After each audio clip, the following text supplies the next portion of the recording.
and the restraints have been released. Push up on your shoulder harness and carefully exit the ride. And welcome back to Kreators Korner here on the Deep End channel. My guest tonight, one of the great minds in our business, TJ Wilson. Hey, thank you very much. Is it more fun being a heel? Do you enjoy it more? It can be. It definitely can be, absolutely. But then at the same time, like, I wrestled Trent Beretta in Calgary at the Saddle Dome, and like the audience is loving me. So like, they're a great audience, and you know, like it's hard to trade that for anything either. Yeah. You know, I mean, you have a great mind for the business, TJ, for psychology. What do you see as being, and this is a great kind of teaching moment for the audience, what do you see as the essentials of being a heel and the essentials of being a face? Because there's a lot of tough babies and stuff out there now that kind of blur the lines. But what do you see, you know, you've learned from them the best, as being the essentials of either? I mean, it's a matter of like just figuring out what those little nuances are, and what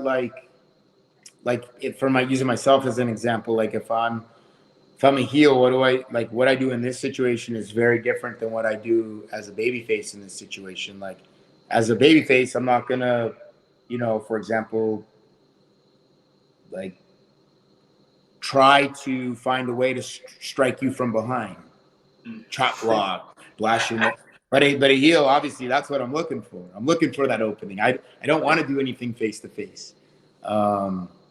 For me, you know, if I'm Brock Lesnar, different story. Doesn't have to play like the coward. But at my size, as a bad guy, I'm definitely gonna, for the most part, be in there with people bigger than me. So I have to use the tools in my toolbox to make it work for me. So I don't know that there's so much like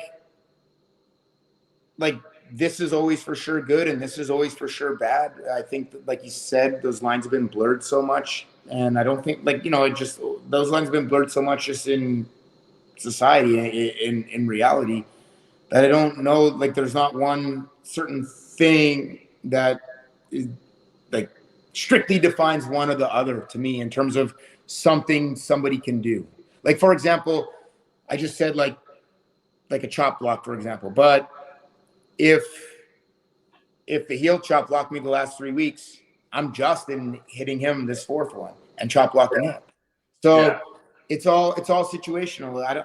It's hard to characteristically say that one specific thing is for sure. Yeah. Alan always told me, you know, when we were working together, that to him, and it was a different generation too, but that the trademark of a heel in that time period was that you had to be inconsistent. He said you had to be consistently inconsistent. You had to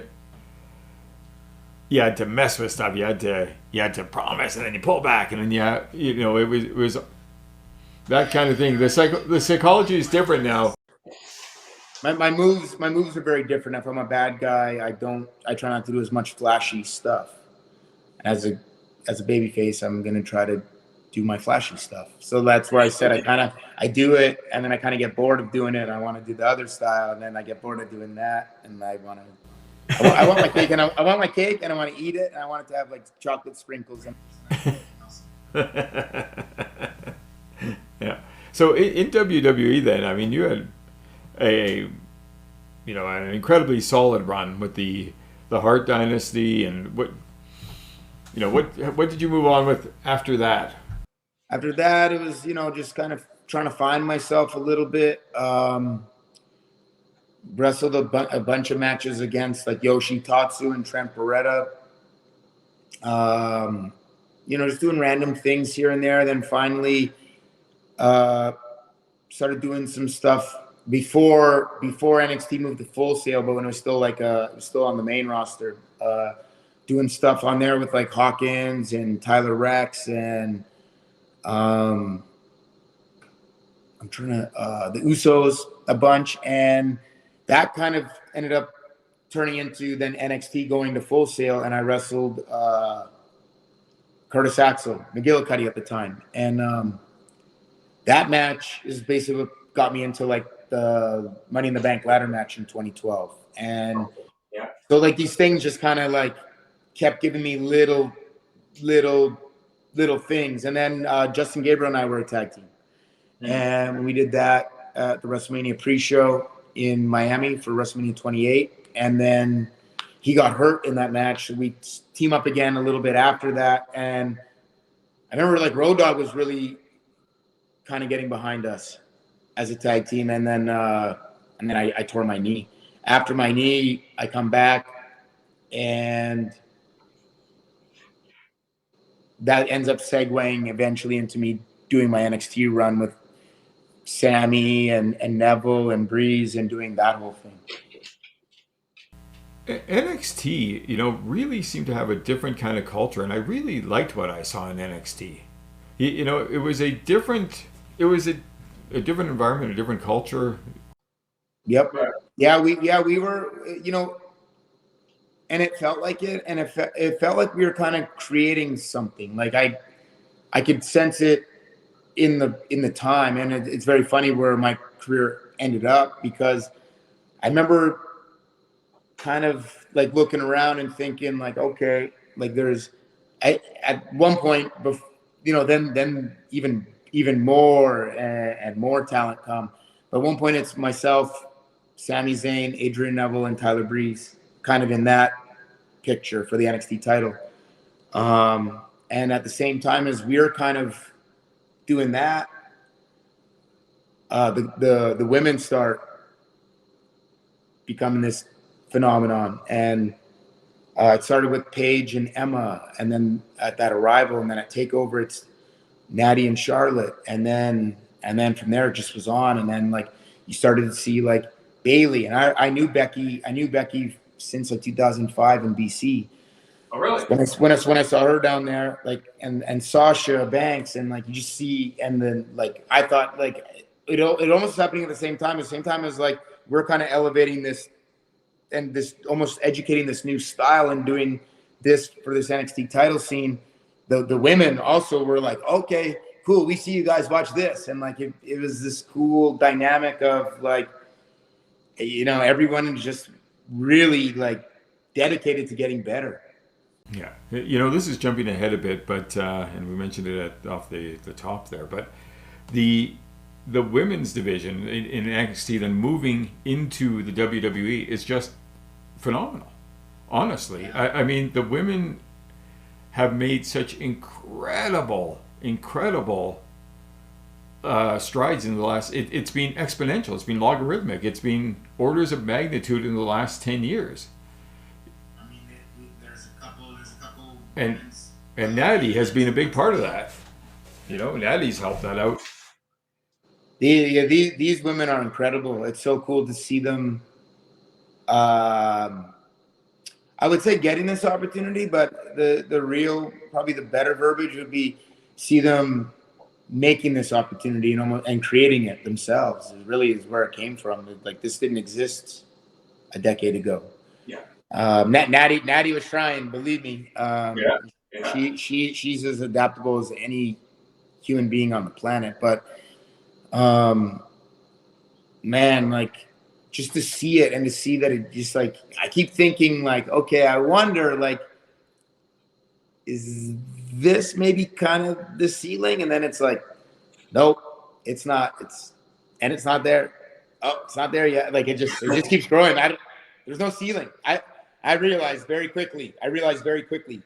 There's no ceiling. There's no ceiling with these women. Well, and I think it's phenomenal because it's a culture, it's beautiful to see it in action because it's a culture of raising expectations. And every time the expectations are raised, they rise to meet them.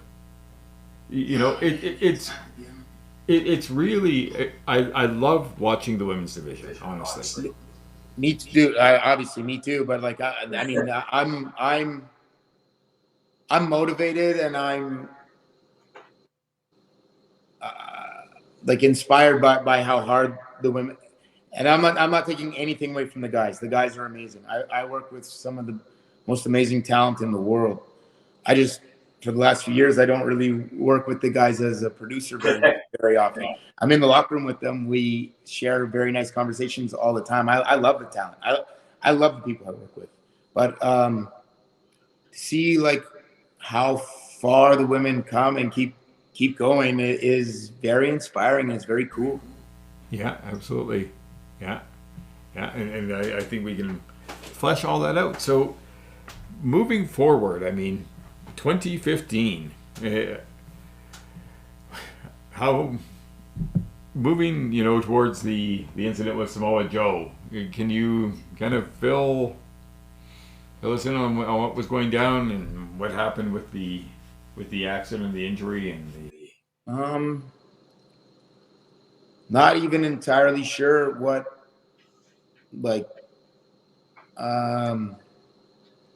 it just was a TV day where things are a little hectic. It got changed, and then I was wrestling Joe in a dark match in San Antonio, Texas. Obviously, Joe, there's no malice. Joe didn't try to hurt me. It was something no. that just happened. But yeah, like it was scary when we landed. I saw like a very thick white light. I think later at the hospital, he told me it's a spinal cord concussion. Oh. And I was paralyzed for probably 5-6 seconds. I remember he pins me. I'm paralyzed. Cesaro goes to grab me and pull me out, and I said, don't touch me. And he let go. I don't know how he heard me. We're in an arena. Like there's music playing. Anyway, he let go right away. Then they're kind of the refs asking me if I'm okay. They're trying to. I said I don't know yet. And now I'm getting feeling back. Like okay, I can move my fingers and my toes. Okay, this is good. Then ref's like, "Are you okay?" I'm like, "No, I'm not okay." But it was kind of this pins and needles feeling at the moment. Then once the feeling came back in, it just was an intense pain in my neck. It felt like that scene from Aliens, but it felt like the alien trying to come out of the back of my neck. And then go to the hospital, and they take me to a different hospital that is gonna specializes in cervical injuries, and they keep me there overnight. But I'm not actually in like a proper room. I'm in a basement. I'm in like this weird open basement. It cold as hell in this hospital with like no phone service. And doctor comes in. And I remember just doing MRIs and MRI. I remember doing one MRI and I have the collar on, and they almost put this like Hannibal Lecter mask over top. And they're like, "All right, blah blah blah. We're gonna do an MRI. Just try not to move." And I was like, thinking in my head, "Try not to move. How about trying to test that? How about tell me try to move? Like I can't move. I'm in this brace with this thing on." I was like, "Yeah, I can't move if I wanted to." Anyway, no answers until that next morning. I was in the hospital. Cesaro, Natty spent the night obviously in the hospital with me. Then Cesaro brought us some Starbucks and some Chipotle, which is the classic TJ and Cesaro diet on the road. And this doctor came in and he said, "Hey, we have to do emergency surgery right now." He's like, "You'll never wrestle again." And then I'm thinking in my head like, "Wow, nice to meet you too." Wow, I can't imagine. You know what you must have been thinking. And when did you, during that first night, what were your thoughts? Did you think it was serious, or you weren't quite sure, or I knew my neck was broken. Because of the paralysis. If not for the paralysis, I might have just thought my neck was stiff, which would have been really, really bad for me. Because the next day I was supposed to do like a 3-way tag on SmackDown, so that could have been very catastrophic for me. Yeah. That's one of those near misses that's good. There's a few good ones too. Yeah. I knew my neck was broken. It actually was worse than a break. The ligament holding the C2 had ruptured. So then the disc The disc hit my spinal cord. It temporarily paralyzed me, didn't permanently, thank God. Yeah, and I mean, I knew once I was paralyzed, I knew this is really bad. Once I got the feeling back and could feel the pain, and knew that I'd just been paralyzed, I knew like, oh, this is broken. Like this is really not good. So that night in the hospital, just sitting there with my own thoughts and like not knowing the results of the MRI yet, I in my mind I kind of had come to the conclusion I wasn't sure if I was going to wrestle again myself anyway before he comes and tells me that. But still didn't soften the blow of him being so abrupt with it. But I'm not mad at his delivery. I'd rather he just rips the Band-Aid off. I mean, that's fine with me. But like Cesaro and like Natty were like upset. I was upset, but I had already with talking to myself that night because I believe it or not, I didn't get a whole lot of sleep. I'd kind of come to this conclusion on my own already. So, I mean, for it to be taken out of your hands, it's in a way, it's not a bad thing. The fact that I had like no say in it, like I don't have to. I don't worry about the risk of me getting back in and something really bad happening to me because it's taken out of my hands. If it was like my own little retirement and I just wanted to retire because my body's banged up or whatever, like there's always going to be that, like, why not go back? Why not go back? And anyone who does that, that's fine. But for me, it's a different situation. It's very much out of my hands. So I live with it and deal with it. How long did it take, TJ, for that to really become real? Like, because you said you knew, that you'd broken your neck and stuff, but it was that quickly that it became real to you, that, or how long did it take you to accept it? That's a different story. Accept it took a while, a long time. Accept it took 2 years, because then also there's a part of me that was very defiant, and I'm like, you know what, I am going to wrestle again, even if it's just one time, just to show you that this is my decision.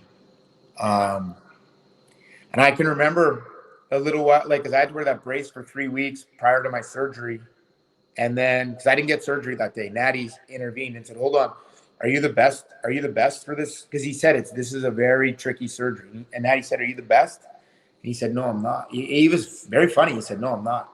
Natty said, wow. Through WWE, we have access to the best. Only the best is cutting him. And so the guy happened to be here in Tampa. Now he lives in Phoenix. I still always very close with him, Dr. Uribe. But yeah, man. So then I sat in San Antonio waiting on an airlift for a couple of days. Finally took me to Tampa.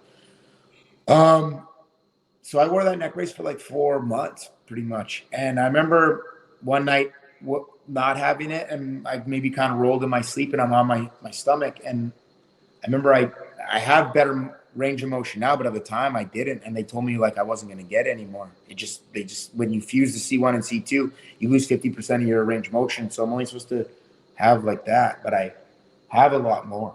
I have a lot more. I'm very lucky. I have a ton more. But one night in the middle of the night, I guess kind of rolled to my stomach, and I was sleeping with my face on the pillow, and it woke me up because my neck was so stiff.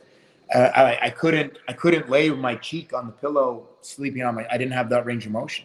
I remember in that moment going, oh, I can never take like a DDT type bump ever again. I can't comfortably get my head like this. Yeah. But it took me 2 years to really, really accept it. It took me 2 years to really like come to terms and be like, okay, so let's fix this, and then let's see what I can. It's tough, man. It's tough to go from being in-ring competitor. I wrestled for 20 years, almost exactly 20 years. July 95. My last match is June 1st, 2015. Wow. So it's hard to just say, oh, okay, I'm done. Like that's tough. It's tough. And because then you go, well, what am I going to do? What am I going to do? I only know this.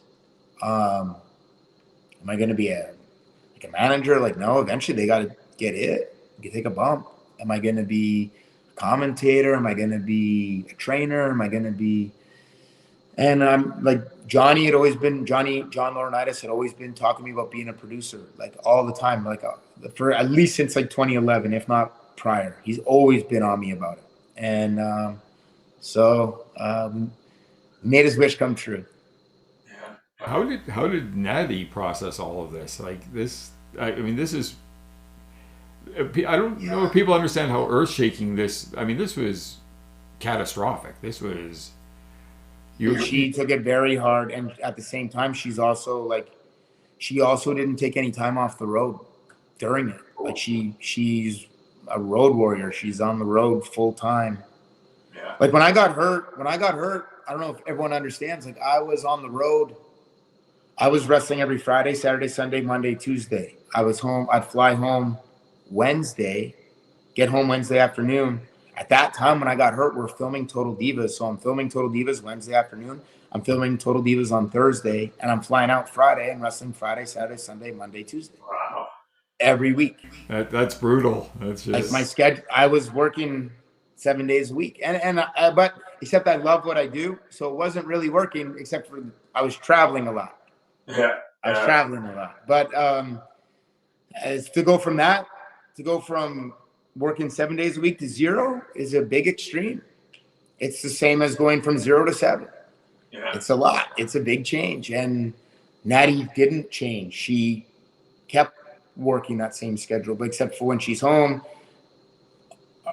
Our home life's a little different, where she's like more tending to me when she's home. But like she has a lot of Stu's qualities, a lot. She's the closest person I know to Stu in terms of having the same qualities as Stu. She's very stoic. Things don't really get to her too much. It's pretty hard to crack her. She's a rock. She's unbelievable. She didn't bend one time during those 2 years it took me to kind of come out of this. That's miraculous. I mean, it's I can imagine, so many couples would just fall apart. Yeah, I mean, no doubt. Because this was utterly catastrophic. This was the end of your life as you knew it. Yeah. It changed my entire life. Yeah. And at that time, it's not looking like it's changing it for the better. And I think it's only because of your conditioning and your strength. And I know. I mean, Brett has talked about this, about one of the dungeon staples is bridging. And I don't know how much bridging you do, but we focus so much on that. My surgeon, when he did the surgery, he told me surgery's supposed to be about 2 hours. It took 4.5. And he told me that he said, "Hey, I don't know." This is after. He said, "I don't know what your like religious belief is, but if you're looking for an answer that isn't God, like a scientific answer as to like," because he said when he went in, because he had to go through the back because it was so high up. He said when he went in to my neck, he said it was way less stable than he even thought. It was basically I had a bobblehead. Wow. And he told me that he said, "Okay, if you're looking for a sign," which I was okay with just the God thing. I was okay. But he said, if you're looking for some kind of scientific answer,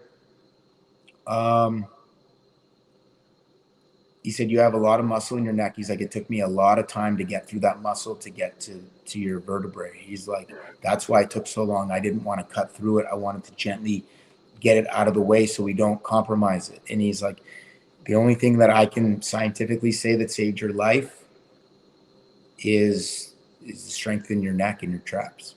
He's like, the muscle, he said the muscle when I was in there was so dense and so strong. He's like, that's the only thing I can think of. Yeah, and Brett has referred to that, in various of his stories about the dungeon training of bridging all across the mat, bridging, because he said, if you don't have a strong neck, you don't really have anything. It's only going to, like, that's once, I mean, you definitely realize you rely on your neck a lot when you wrestle. Like we do. Like, you know, when you feel it, the first time you're bumping, it hurts in the front of that neck, and you know, like, all right, like this needs to be strong. Like you just know these things instinctually. I feel like. Yeah.